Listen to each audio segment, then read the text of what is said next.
কুল নুন লঙ্কা দিয়ে খেতে তো দারুণ লাগে, কিন্তু কুলের টক খেতেও দারুণ লাগে।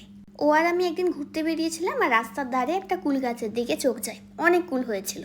তাই বেশ কিছু কুল আমরা পারি আর নুন লঙ্কা দিয়েও খাই। তারপর ভাবলাম কুলের টক করা যাক।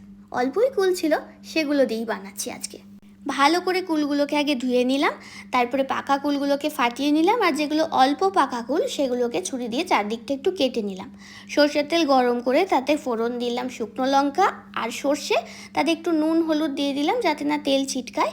এরপরে দিয়ে দিলাম সেই কুলগুলো, একটু হালকা হাতে নাড়াচাড়া করে নিলাম। যখন দেখলাম কুলগুলো একটু ফেটে ফেটে এসেছে, তখন এটাকে সিদ্ধ করার জন্য দিয়ে দিলাম জল। জলের পরিমাণটা আমি এখানে কমই দিয়েছি, কারণ আমি একটু গ্রেভি গ্রেভি পছন্দ করি আর এটাকে আমি 2 দিন ধরে খাবো, তাই জন্য। তো যাই হোক, তারপরে ঢাকা দিয়ে বেশ কিছুক্ষণ সিদ্ধ করতে দিলাম। তারপরে যখন দেখলাম যে মোটামুটি হয়ে গেছে, এবার সেখানে আমি দিয়ে দেব চিনি। প্রথমে আমি অল্পই চিনি দিয়েছিলাম, কারণ চিনি আমি একেবারেই অ্যাভয়েড করি, খাই না বললেই চলে। তারপরে মুখে দিয়ে দেখছি যে ভালোই টক হয়েছে, তারপরে আর একটুখানি চিনি অ্যাড করেছি, কারণ আমি টক একেবারেই খেতে পারি না।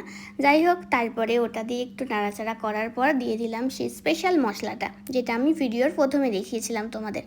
শুকনো লঙ্কা, জিরে, ধনে আর অল্প মৌরি দিয়ে ড্রাই রোস্ট করে সেটাকে পেস্ট করে রেখেছিলাম, সেটা দিয়েছিলাম 2 চামচ মতন।